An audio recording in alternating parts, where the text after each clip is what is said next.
calling to see me, boss? You called this meeting. That I did. So here's what I'm thinking. Atlantis, big budget movie, gonna come out next month. Looks super, looks great. It's gonna do great. But here's what I'm thinking, alright? Let's make it go on. Alright? So what we're gonna do is, hear me here? TV show. All for the kids. It's gonna be great. I mean, they're gonna be trotting the world. They're gonna be solving mysteries. It's gonna be Scooby-Doo on acid. It's that insanely good. You know what I'm saying? Like, blow your mind good. How much will it cost? Here's the great part about it. We got this new shit called Flash. Like, any high schooler with $10 could make fucking Mozart in the animation world, alright? It just looks beautiful. It's super. Now, if you're not sold already, let me just say one last thing. You know Gargoyles? You know that shit? We're gonna set this in the Gargoyles universe. Yeah, you're gonna have, like, gargoyles and shit flying around. That one chick in the show, she's gonna be in it, and they're gonna be solving Loch Ness Monster shit with them. It's gonna be insane. It's gonna blow your mind.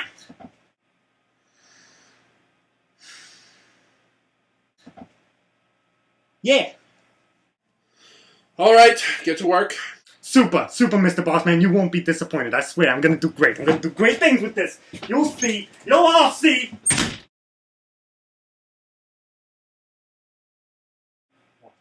What's up, boss?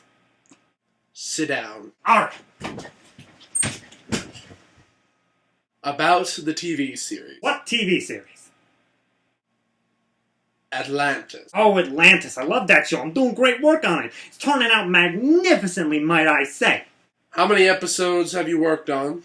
Three episodes. We got 3 episodes done. We're covering tons of mythology. We got the Kraken. We got some dirt coyotes. I don't actually know that one. And we got all this Norse mythology, like Thor and shit. It's crazy. It's awesome. It's gonna blow your mind. It's cancelled. Shit.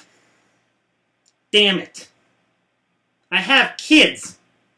How am I supposed to feed them with a canceled show? This is Aladdin all over again, I swear to God. You worked on 1 episode of Aladdin. I worked on... Yes.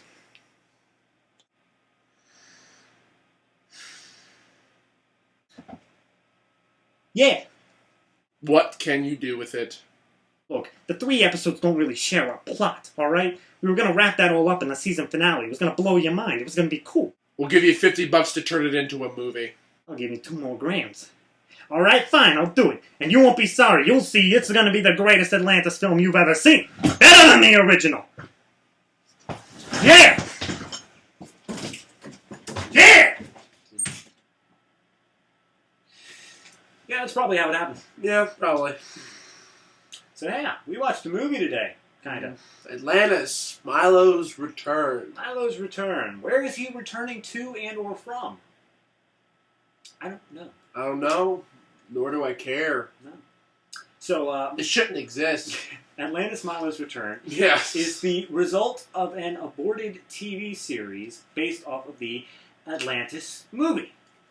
Now, if you were a child when the first Atlantis came out, like me and David, I was 11. I don't know.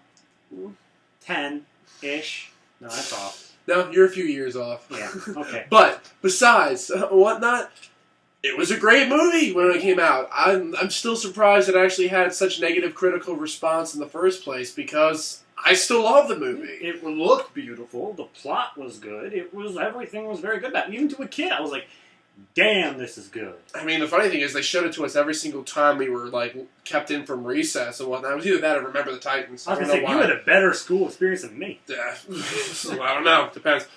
But the thing is also with this movie, it's created by a pair of probably one of the best animation teams, period. It's Gary Truesdale and Kirk Wise.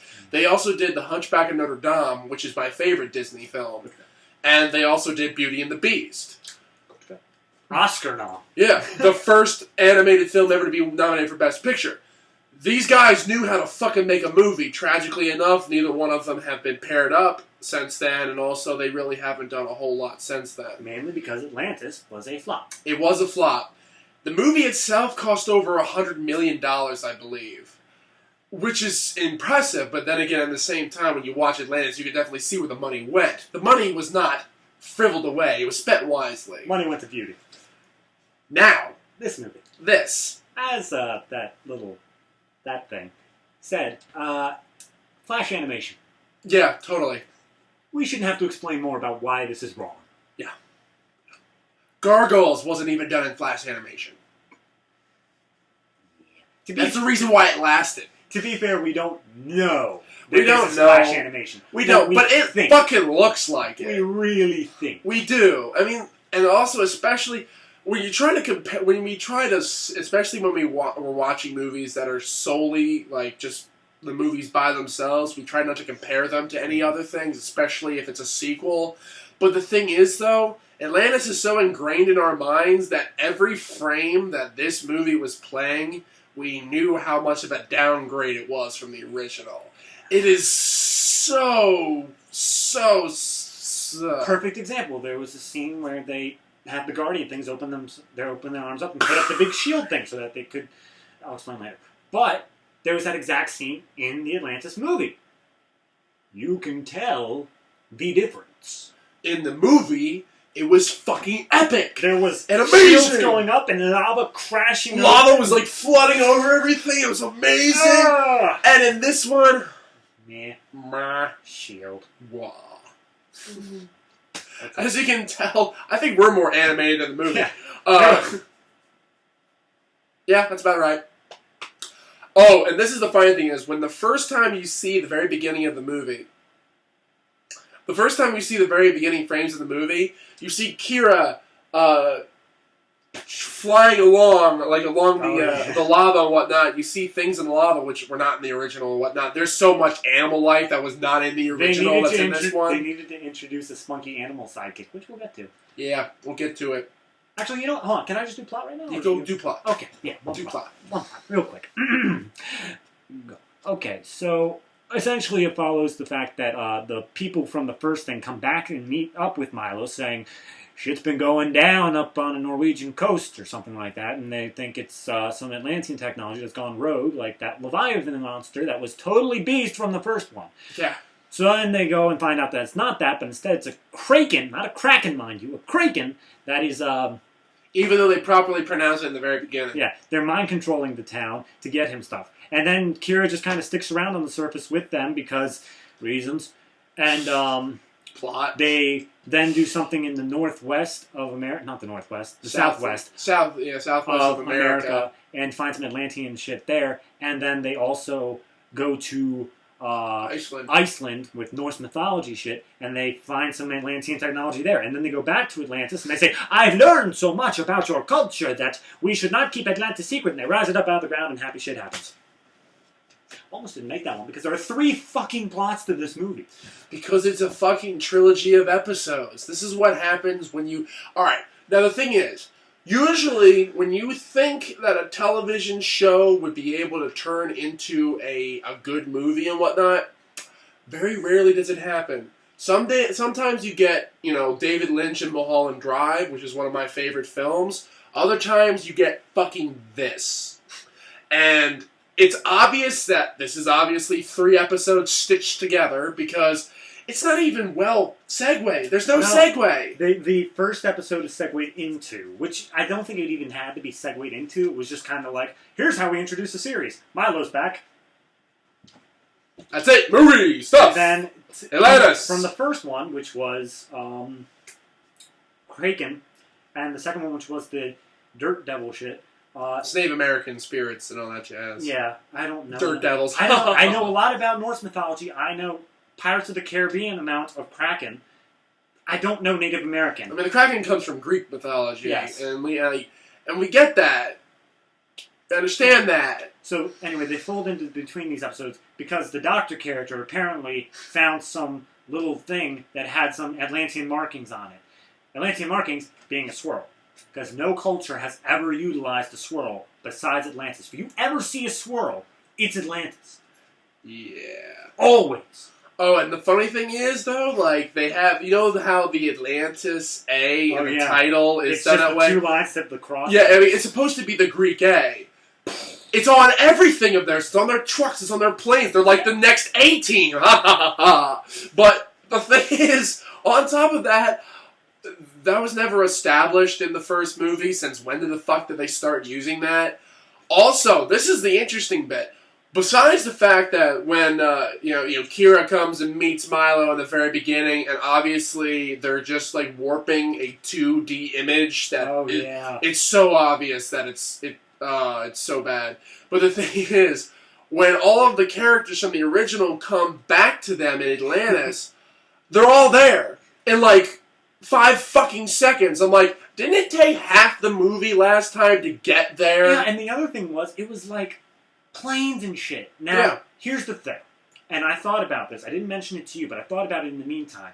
They got out of Atlantis before through the hot air balloon shit, or at least they tried to. I can't remember if they did or not. No, they shot it down. That's right. It was because of the volcano shut them up. They did.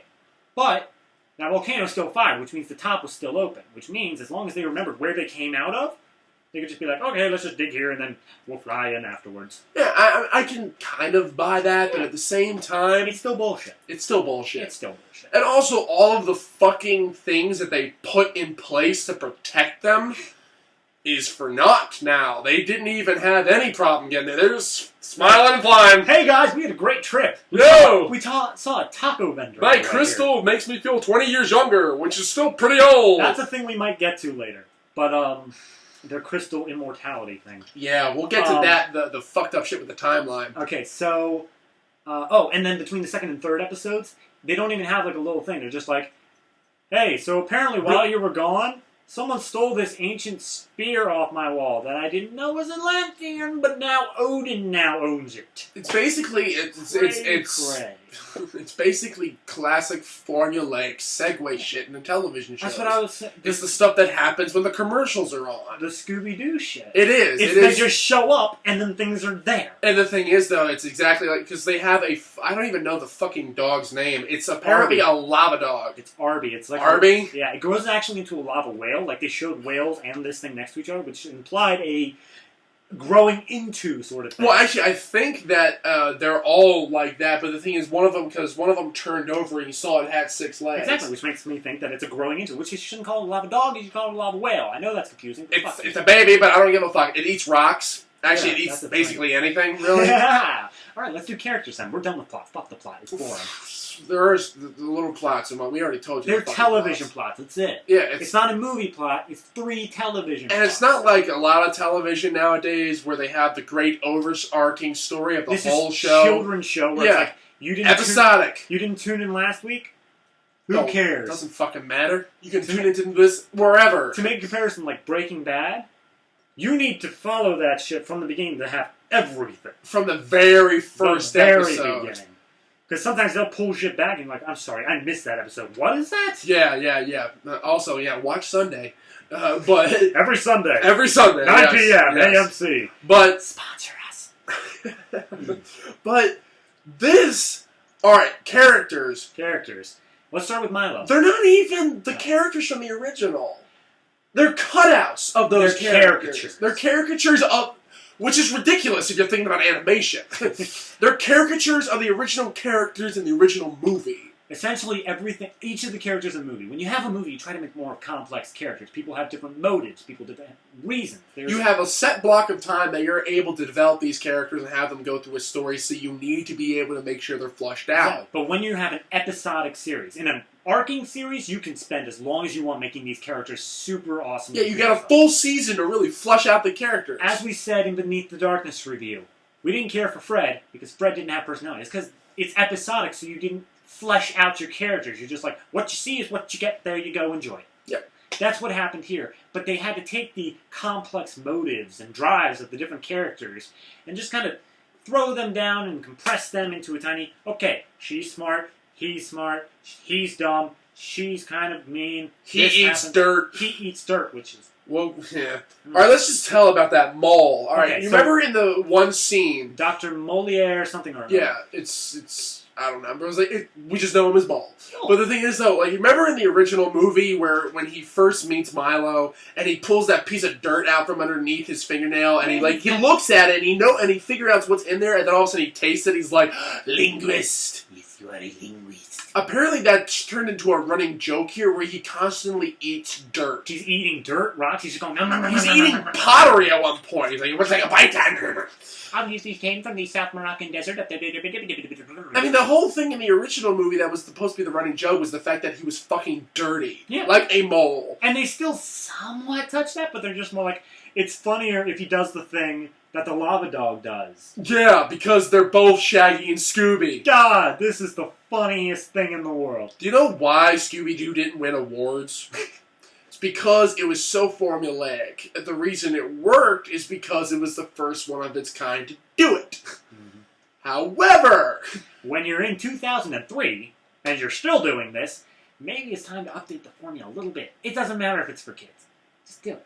See, the thing is, one major problem that I have, especially when viewing animated movies, and one of the reasons why I really love Gary Truesdale and Kirk Wise' work is because it doesn't pander to people's intelligence. It's making it for kids, but at the same time, it reacts to the children audience that it has as being smart and being able to understand what's going on the screen. If you look at Hunchback of Notre Dame, especially, it's a fucking dark and very mature work. There's plenty of lot of comic relief and all that kind of stuff like most movies, but who are the two people? For the writers or whatever you just mentioned. Gary Truesdale and Kirk Wise. Them, I have a feeling that their first drafts or whatever of these things. Well, not the last one, mind you. Or no, even Atlantis. I bet that they didn't include, in Beauty and the Beast, they didn't include, like, the clock and the candlestick sort of dynamic. Because that's the comedic relief in it. Possibly, yeah. Or, like, Gaston's little buddy sidekick. I bet in Hunchback of Notre Dame, the gargoyles were not there. And for the original Atlantis, it's harder to place, but I would think Mole, but I think he might have actually been written in at the time. I feel like most of that is executive meddling. I mean, part of me believes, and I completely understand that. I think that you're definitely right to a degree. I mean, I think those characters were in there, but they probably weren't played up as much as they originally are. Because the gargoyles didn't need their own song in The Hunchback of Notre Dame to let us know that they were the comic reliefs. Because kids' films, there's always a comic relief. Dude, even in Star Wars, we had a comic relief of C-3PO. I'm sorry, I just had Jar Jar flags. No, bad. But C-3PO is the only comic relief in that fucking movie until you get to the Ewoks. And even then, that's fucking depressing. Yeah, they're not comic relief. They're like, you see these cute things, the Empire doesn't like them. Anyone who's on the Empire side, they're killing Ewoks! As you can tell, we're spending more time talking about other shit than this actual movie. So then this movie, it came along and did some shit that we didn't like. Alright, now, I will say... the characters. Alright, one. The old guy, I can't remember his name. He's the guy who sends them on the expedition. Whitmore. He sends them on the... He finances and sets up the expedition in the movie originally. Because he's rich, bitch. And also, at the same time, he knows why the real reason they're going down to get it. The real reason they're going down to get the crystal is because they want to bring it back to the world. Not necessarily... They don't know exactly what it is. No. They know pretty much what it is. Because it's the light source. They had all they don't know it's a... No, they had all the images and stuff. But what they didn't know was that the people were still alive. They thought Atlantis was completely died out. Yes, that's true. That's why they were like, you shouldn't be taking this because people will die. And he's like, fuck you, I'm military. But the original plan was to find it and bring it back and make a shit ton of money and all that crap. So he had an idea of what it was, and that's why at the end of the movie, and because of what Milo wanted to do, because of the power source and what it possibly could lead to, that's why they buried everything. That's why they never even bring up the fact that Milo was still alive and they said that their he's totally dead. He's totally dead. They went crazy and he's done. Yeah, it's like, he went down with the sub and whatnot. We found little rocks, little fish. And that's it and whatnot. So that was just the end of the story. And now he's fucking flying down there with these guys and whatnot. He has a crystal too, apparently. Yeah. So I'm like, alright, when did all this shit happen in the first place? I don't know. Should we just get to the timeline? Because it's the biggest fucking glaring issue. Real quick. The art. The art. We can't really talk about direction or acting because it's animated. It's harder to talk about it when it's that. I mean, you can do the good. You can talk about the direction, but at the same time, this was directed by like what 4 or 5 different people. Each clip had their own direction. Just like a lot of episodic television and whatnot, especially animation has. I will say they had like 5 writers too. For writing / directing, the second plot, the one with the dirt coyotes or whatever. It got real dark at the end. It did get real dark. Like, somebody actually died. Yeah, someone they were like swept up, and just because they were a bad person, it's like, nope, gone. Fuck this motherfucker, yo. But yeah, so direction, nah, whatever. Direction was, but then basic. Art, as we said, looked like Flash. It was like, whereas Atlantis was darker, grittier. It had shadows. There was depth. Everything is like, oh my god. Now, Flash can be good depending on the thing. Like, to be honest, actually, the My Little Pony show and whatnot is entirely done on Flash. But guess what? They make it work. The problem being, it's supposed to be bright and colorful and super nice and keen. And basic and whatnot. Yeah. It's supposed to be easy on the eyes. Atlantis is not supposed to be that way. Not it's supposed to be saw the original. It's supposed to be fucking detailed and meticulous. That's one of the reasons why I love it, because the art is so good. Seriously, like just watch that lava flow shit. Yeah, just watch that one scene alone. Actually, even better, just watch the prologue.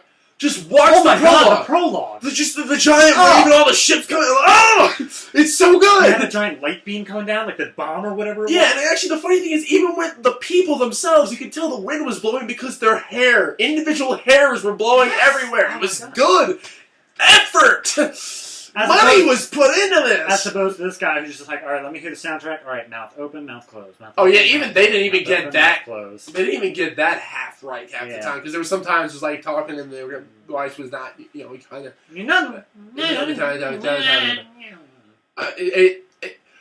I guess I understand that it's for a television show, but dude, even the Lilo and Stitch show had the same amount of quality as the fucking movie. But then again, at the same time, I'm not a huge fan of Lilo and Stitch. Lilo and Stitch, the original. Like, the original Lilo and Stitch had a lot of depth, a lot of coloring. It was also dark and grittier, like Atlantis. What is with you not getting this in your sequels? It's the second one, however, it's TV shows. Yeah, the second one, however, which was Stitch, the movie. Yeah. It was basically the pilot for the show, and rather than them canceling the show 3 episodes in, they were just like, well, I mean, this looks good. Make a whole thing off it. And they did make a whole thing off it. They made the second Lilo and Stitch, which looked like the original one, and then they made Stitch, the movie 2, called Leroy and Stitch, which looked like the TV show. They had 2 different art styles for what was essentially 2 different series, just following the same plot. In other words, Disney keeps making the same mistakes. It does. And it keeps not realizing its mistakes. Why do you think this shit keeps getting canceled? Because no one's watching it. It's because it's not as good as what the material it's based off of. When you have to write shit every week, it isn't as good. Look at us. But when you got the time, you got the effort, when you're willing to put... When you got the money and the resources and the people that when you're willing to put that all into a project and make something good, you get something good. You get Gargoyles. Yes. Gargoyles was really well done. Really great cast. Great writing for the most part. I mean, you have a few episodes here and there, but again, that's most shows, for the especially episodic shows. Nothing can never be 100% hit. No, I mean, I've rarely seen a television show, especially, that has been amazing every single episode. And that's usually shows that kind of match that quality and whatnot are usually found on the premium channels, like fucking Game of Thrones, Rome, in my personal opinion, Deadwood, like stuff off of HBO, Showtime, for the most part. But at the same time, there's plenty of shows that go too far, like Weeds. Now it's fucking ridiculous. And Dexter, but that's a lot of fun. But the thing, Dexter depends on you. And True Blood. True Blood is just ridiculously fun trash. Look, but True Blood's just gone. True Blood, well, it had Rutger Hauer in it, and he's just a delight. We really don't want to talk about this movie. We are obviously saying, well, it's really not necessarily the fact that the movie itself is bad, because it is, but at the same time, it was never meant to be a movie. And you can tell that. You can obviously tell that this is literally a trio of movies. You feel like you're actually just watching Volume 1 of the television show. And they just tacked on an ending at the end. Yeah, they did. That's what I was saying. The whole thing was, literally, they were in the mountains. They were in the Icelandic mountains, which I'm not sure if there are, because Iceland is actually ice. I remember that from... Yeah, but it has a mountain region to it. Yes, but, it's supposed to be in Norse. Yes, that's where it's supposed to be. Just Norse areas. Norse lands. Norway. Norway, yes, Norway. Those being in Norway. So they're in the mountains, and they're like, oh, God, thank God we survived. Now we're back in Atlantis, and I've learned lessons. Here's what I've learned. Your people, they shine these things, and let's bring Atlantis out of the water and bring Atlantis to the world. Now, apparently, everyone knows about the world. In 1930-something, now we're on to the timeline. Yeah, alright. The original movie takes place in 1915. Or around there. I think it was either 1914 or 1919. I can't remember. Either way, it takes place in the 19-teens and whatnot. This is turn of the century shit. It's supposed to be, all this stuff is supposed to be mind-blowing. Yes. That's why the submarines, when they first were going down there, are fucking amazing, but at the same time, they're still run on, like, fucking coal and whatnot. Yeah. They push the technology to its limits at the time. Now, this mentions a guy who lost all this stuff when the stock market crashed, a.k.a. Great Depression. 1929. But when the stock market crashed is when he lost his mind. And then when you see the character who's apparently thinks he's Odin, which he's still around too. They don't get rid of him either.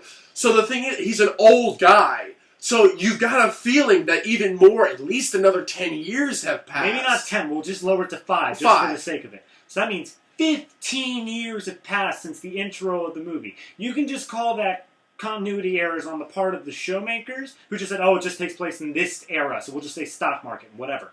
But if you take it as canon, if you take it as the Bible of the show, 15 years have passed for these characters, and nobody looks any different. Which is why we think the crystals make you immortal. Okay. Yeah, we seriously do, because apparently everyone is wearing one. Everyone in the show is wearing one. Well, who's the girl mechanic's name? Fuck, why you gotta pick the one I don't know? I know. Is it Kara, or...? No, it's nothing that simple. Everyone had really weird names that you remember them. I'm not sure. I apologize. Just keep talking. But the thing is, though, she's 16 in the original film. She's supposed to be close to 30, 31 in this movie. She doesn't look a fucking day older. None of these people do, including the old guy. I keep forgetting his fucking name. Whitmore. But Whitmore. It's like, he doesn't look... He hasn't aged 15 years. He should be fucking dead by this point. And, like...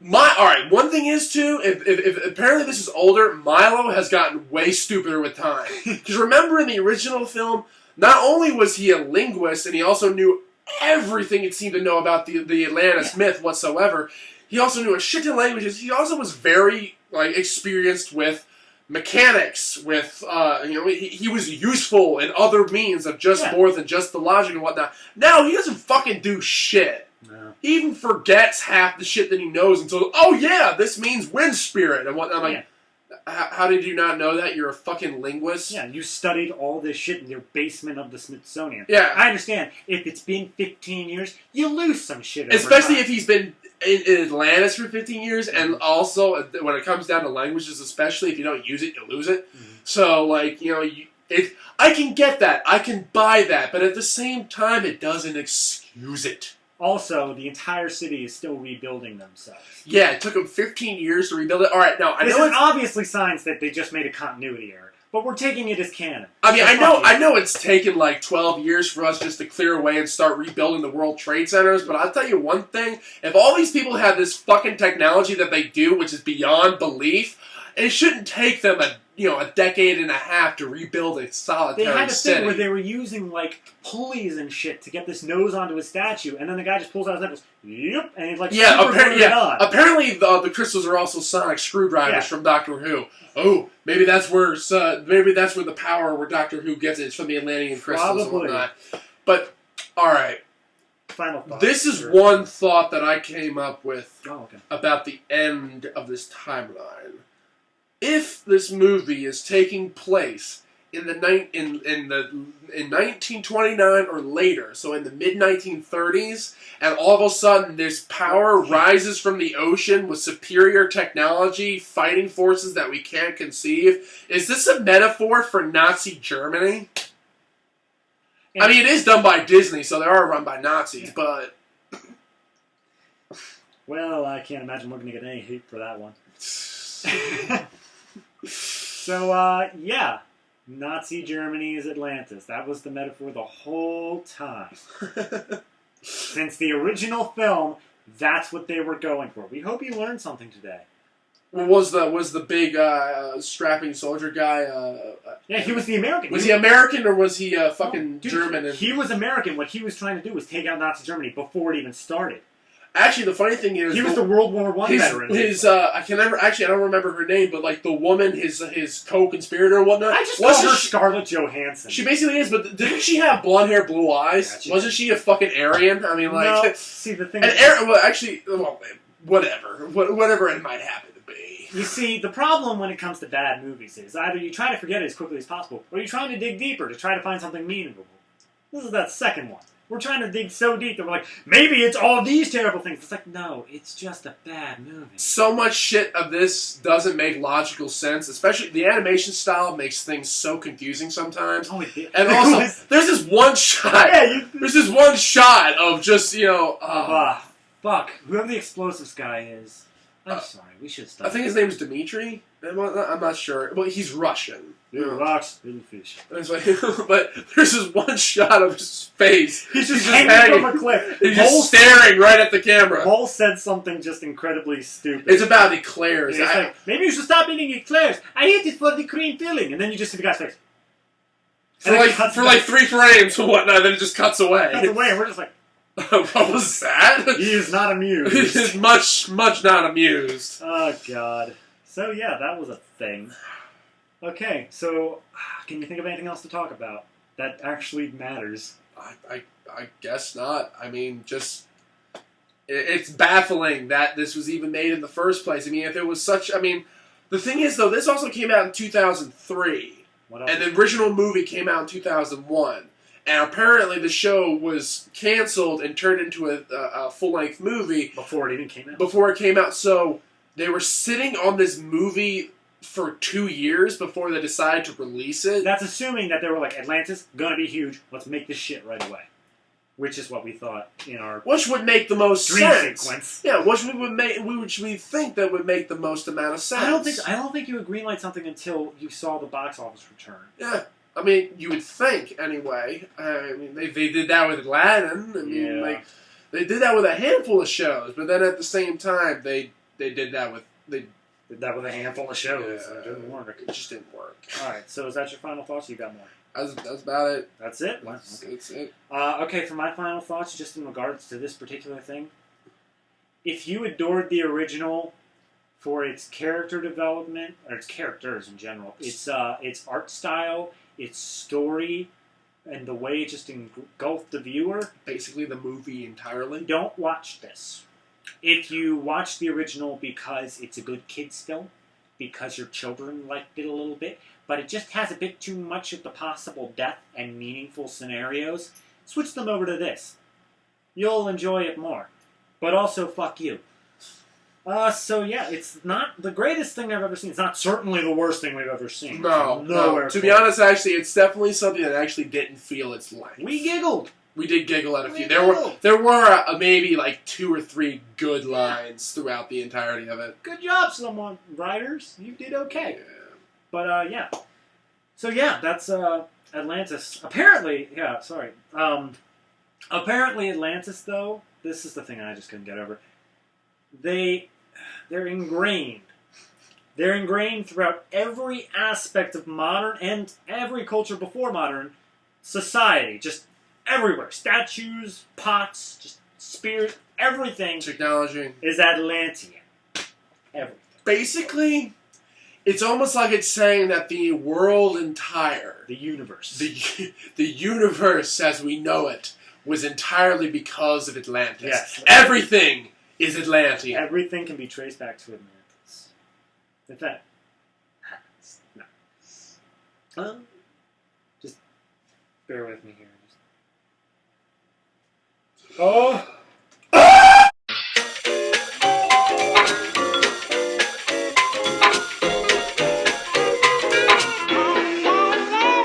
All the bad boys want some more.